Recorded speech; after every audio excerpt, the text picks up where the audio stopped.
हाय दोस्तों, मैं हूँ प्रगति और स्वागत करती हूँ आप सबका मेरे इस यूट्यूब चैनल पे जिसका नाम है खुशी मोटिवेशन। आज के इस वीडियो में जानते हैं दोस्तों लेंसकार्ट के बारे में। लेंसकार्ट का नाम आपने कई बार टीवी में या मोबाइल में एडवर्टाइजिंग के दौरान ज़रूर सुना होगा। आज के इस वीडियो में जानेंगे दोस्तों कि कैसे लेंसकार्ट के स्टडी के बारे में, विफलता से सफलता की कहानी। वो कहते हैं ना दोस्तों, जीवन में सफलता पाने का एक ही राज है, जो कुछ करना है वक्त उसका आज है। रवि न देख के बीच में कितने तूफान है, तू तो भारी बारिशों में उड़ने वाला बाज है। ऐसी ही कहानी लेंसकार्ट की है। सबसे पहले दोस्तों, अगर आपने मेरे चैनल को अभी तक सब्सक्राइब नहीं किया है तो प्लीज़ जल्दी से सब्सक्राइब कर लीजिएगा, क्योंकि आपका एक एक सब्सक्राइब मेरे लिए बहुत मायने रखता है। और मेरी वीडियोस हर उम्र के लोगों के लिए होती है, और सफल लोगों की और अच्छे लोगों की होती है, जिनसे आप प्रेरणा लेकर अपनी ज़िंदगी में सफल हो जाए और अच्छे अच्छे बिजनेस आइडिया भी मिलते रहते हैं। तो जानते हैं दोस्तों लेंसकार्ट के बारे में। आप शायद लेंसकार्ट बिजनेस मॉडल के बारे में नहीं जानते होंगे। यदि आप लेंसकार्ट के बिजनेस मॉडल से अवगत हो जाएंगे तो आप कम से कम समय में अपना खुद का व्यवसाय चलाने के लिए प्रेरित होंगे। लेंसकार्ट की स्टार्टअप वैल्यू $1.5 बिलियन तक पहुंच गई है और लेंसकार्ट ने यूनिकॉर्न क्लब में प्रवेश कर लिया है। जिन कंपनियों की स्टार्टअप वैल्यू $1 बिलियन से अधिक होती है उन्हें यूनिकॉर्न स्टार्टअप कहा जाता है, और लेंसकार्ट ने अब उनमें से एक है। और रतन टाटा और इन्फोसिस के मालिक ने भी लेंसकार्ट स्टार्टअप में निवेश किया है। तो आज के इस वीडियो में जानेंगे दोस्तों लेंसकार्ट के स्टडी के बारे में कि कैसे पता चला और जिससे व्यवसाय की अवधारणा को बदल दिया। जब ऑनलाइन शॉपिंग भारतीय आबादी के दृष्टिकोण से बहुत ही भरोसेमंद ब्रांड नहीं था, और लेंसकार्ट न केवल जीवित रहा बल्कि एक बड़ा ब्रांड भी बन गया है। तो सबसे पहले जानते हैं दोस्तों लेंसकार्ट की शुरुआत किसने की। पीयूष बंसल, जो लेंसकार्ट के मालिक हैं, उन्होंने 2010 में लेंसकार्ट की शुरुआत की थी, और लगभग 10 वर्षों के बाद लेंसकार्ट सबसे महान ब्रांडों में से एक में परिवर्तित हो गया है। पीयूष बंसल ने 2006 में इलेक्ट्रिकल इंजीनियरिंग और आईटी और ऑटोमेशन में स्नातक की उपाधि प्राप्त की, और उन्होंने एक स्थायी व्यावसायिक विचार शुरू करने के लिए अपने ज्ञान का उपयोग किया।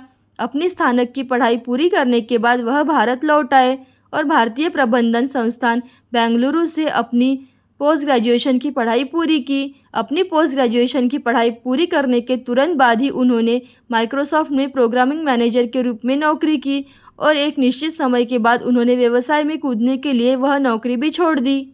अब जानते हैं उनके पहले स्टार्टअप के बारे में, जो कि उन्होंने 2007 में वैल्यू टेक्नोलॉजी नाम से एक कंपनी शुरू की, जो उनका पहला स्टार्टअप था, जिसमें वे searchmycampaigns.com नामक से एक वेबसाइट चला रहे थे, जो विभिन्न प्रकार की सेवाएं प्रदान करने वाली एक वर्गीकृत वेबसाइट थी। भारत में ऑनलाइन सामुदायिक व्यवसाय में संबंध व अनुभव होने के बाद वह विदेशी व्यवसाय में चले गए और flyer.com नाम से एक वेबसाइट शुरू की, जो संयुक्त राज्य अमेरिका के IVR बाजार पर कब्जा कर रही थी। संयुक्त राज्य अमेरिका में flyer.com की भारी सफलता को देखते हुए उन्होंने एक अलग विचार के साथ भारत में IVR स्टार्टअप लॉन्च करने का मन बनाया, और आखिरकार उन्होंने 2010 में भारत में लेंसकार्ट.com की लॉन्च कर दिया।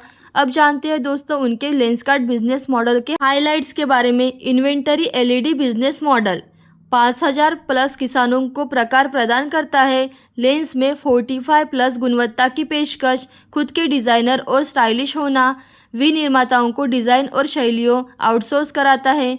फ्रेम डिज़ाइन को भारत और चीन में आउटसोर्स करता है। बिक्री पद्धति ऑनलाइन और ऑफलाइन दोनों तरीके से करता है। अब जानते हैं दोस्तों लेंसकार्ट के उत्पाद के बारे में। लेंसकार्ट के स्टार्टअप के शुरुआती चरण के साथ वे केवल कॉन्टेक्ट लेंस बनाया करते थे, और बाद में उन्होंने चश्मा भी बेचना शुरू कर दिया। लेंसकार्ट स्टार्टअप की बेहतर सफलता और भारतीय आबादी की प्रत्याशित रूप से सकारात्मक प्रक्रिया को ध्यान में रखते हुए उन्होंने रीडिंग ग्लास, कंप्यूटर ग्लास, धूप का चश्मा, स्मार्टफोन ग्लास और विभिन्न फ्रेम जोड़कर अपने उत्पाद खजाने में वृद्धि की है। सभी उत्पादों के बीच उन्होंने चश्मा बाजार पर ध्यान केंद्रित किया और अच्छी तरह से उसे पकड़ बना ली। उन्होंने कई विज्ञापन अभियान शुरू किए और उन्हें अच्छी तरह से क्रियान्वित किया, जिससे लेंसकार्ट की बड़े पैमाने पर वृद्धि हो गई। अब जानते हैं दोस्तों लेंसकार्ट बिजनेस मॉडल के बारे में। क्योंकि भारत में IVR बेचने की अवधारणा काफ़ी नई थी, इसलिए उन्हें एक बिल्कुल अलग बिजनेस मॉडल लागू करना था, और भारत में ऑनलाइन IVR बेचने के बिजनेस आइडिया को क्रियान्वित करने में कई सारी चुनौतियों का सामना भी करना पड़ा।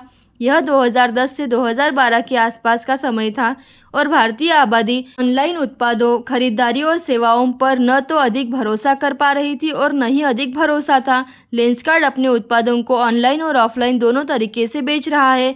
वे अपने उत्पादों को ऑनलाइन बेचते हैं और उन्होंने ऑफलाइन बिक्री के लिए कई फ्रेंचाइजीज मॉडल से संपर्क किया है। लेंसकार्ट के बिजनेस मॉडल का सबसे अच्छा हिस्सा यह है कि वे अपने पोर्टल पर ग्राहक द्वारा ऑर्डर करने के बाद 24 से 48 घंटों में ही मुफ्त डिलीवरी करते हैं। उन्होंने एक अलग व्यवसाय मॉडल से संपर्क किया है। फ्रेम के ग्राहकों के लिए चयन की बाधा से बचने के लिए एक कार्यकारी ग्राहक के घर या पसंदीदा स्थान पर जाता है और उन्हें अलग अलग फ्रेम या पूछताछ किए गए उत्पाद प्रदान करता है। इस अवधारणा ने व्यवसाय को जड़ से बदल दिया और लेंसकार्ट व्यवसाय को दर्शकों के बड़े पैमाने पर सकारात्मक प्रतिक्रिया मिल गई थी और उन्होंने इस व्यवसाय मॉडल को जारी रखा, जो कि अभी भी जारी है। एक उचित व्यवसाय मॉडल का कार्यान्वयन बिल्कुल आसान नहीं है। उन्हें गुणवत्ता और दर विशेषताओं पर एक साथ ध्यान केंद्रित करने की आवश्यकता है, यानी कीमत गुणवत्ता से अधिक नहीं होनी चाहिए और कीमत के अनुसार गुणवत्ता सर्वोत्तम प्रदान की जानी चाहिए।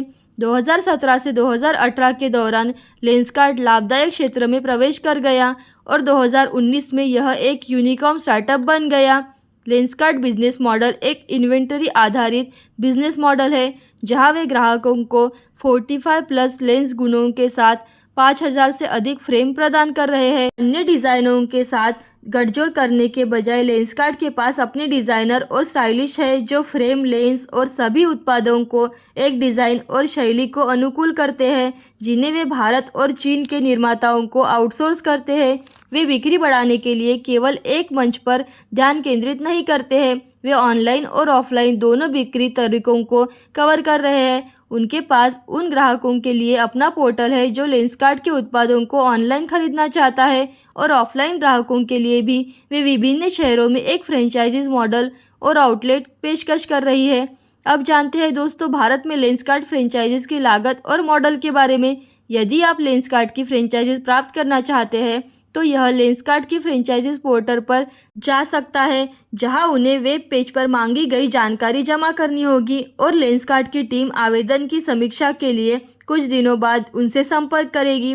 लेंसकार्ट फ्रेंचाइजीज प्राप्त करने की कुल लागत लगभग 25 लाख रुपए और लेंसकार्ट फ्रेंचाइजीज के मालिक को उस उत्पाद की कीमत के प्रति बिक्री 30% कमीशन की पेशकश कर रहा है।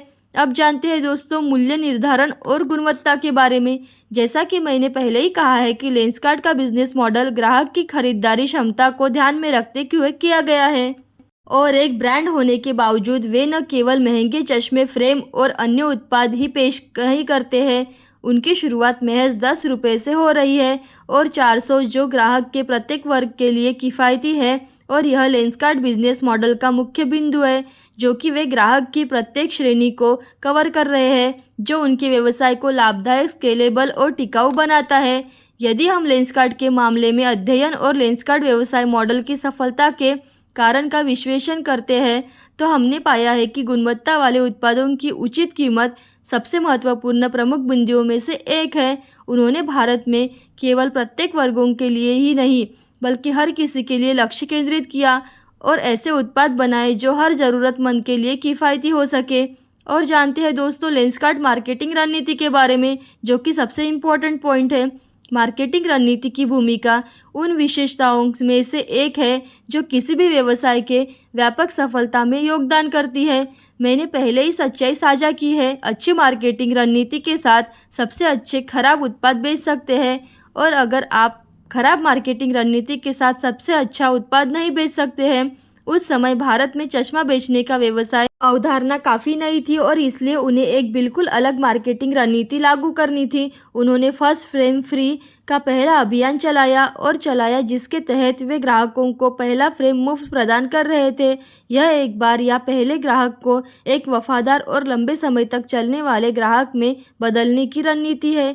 यह अभियान बहुत सफल रहा और पहला फ्रेम मुफ्त अभियान चलाकर उन्होंने बहुत सारे नए ग्राहक बनाए।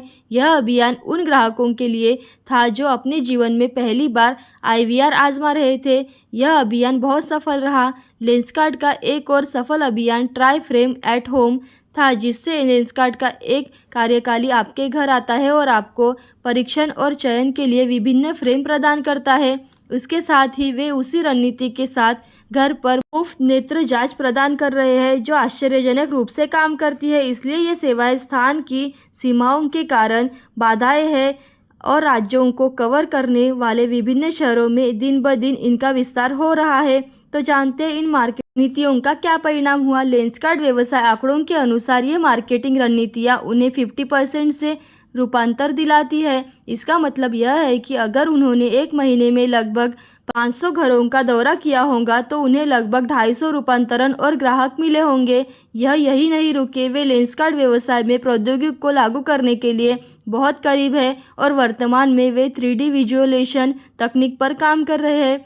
इसी प्रौद्योगिक ढांचे के परिणाम स्वरूप जब आप लेंसकार्ट साइट से ऑनलाइन फ्रेम खरीदेंगे तो आप यह जांच करेंगे कि वह फ्रेम आपके चेहरे पर कैसा दिखेगा। उन्होंने इस वर्ष के IPL सीजन के दौरान ही नज़र हटी दुर्घटना घटी नाम से एक अपना अभियान भी चलाया है। तो जानते हैं दोस्तों लेंसकार्ट प्रतियोगी के बारे में। एक बड़े खिलाड़ी को बड़ी प्रतिस्पर्धा का सामना करना पड़ता है। इस वाक्य के अनुसार लेंसकार्ट कुछ विशाल ब्रांडों के साथ प्रतिस्पर्धा कर रहा है, इसलिए लेंसकार्ट प्रतियोगिताओं की सूची बहुत ही लंबी है। लेकिन अगर हम लेंसकार्ट के प्रमुख प्रतियोगिताओं पर ध्यान केंद्रित करें तो GKB, लॉरेंस और मेयो, विजन एक्सप्रेस, स्पेकमेकर्स और डील्स फॉर ऑप्टिकल्स लेंसकार्ट के प्रमुख प्रतिस्पर्धी है। टेक्नोलॉजी के युग में लेंसकार्ट को अमेजॉन, फ्लिपकार्ट और वॉलमार्ट जैसी ई-कॉमर्स साइट से भी प्रतिस्पर्धी होनी होंगी, जो अन्य ब्रांडों के IVR का प्रचार और बिक्री कर रही है। अब जानते हैं दोस्तों लेंसकार्ट की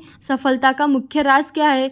लेंसकार्ट का बिजनेस मॉडल अन्य बिजनेस मॉडल से विभिन्न है, क्योंकि यह व्यवसाय की सबसे सूक्ष्म विशेषताओं पर ध्यान केंद्रित कर रहे हैं। वे ऑनलाइन भुगतान, लेनदेन, व्यापारियों के साथ सौदे करके भारी छूट भी दे रहे हैं। जैसा कि मैंने आपको कई वीडियो में बताया भी है कि इसमें कोई बड़ा बिजनेस नहीं है, लेकिन एक अच्छा बिजनेस आइडिया बिजनेस को महान बना देता है।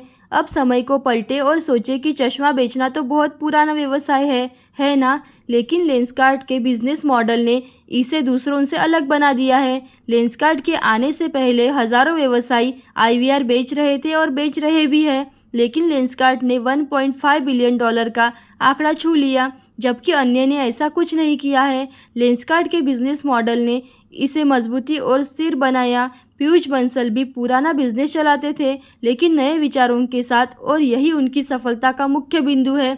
ऐसी अच्छी और मोटिवेशनल वीडियोस देखते रहने के लिए खुशी मोटिवेशन को लाइक, शेयर, सब्सक्राइब जरूर कीजिएगा। Thank you so much.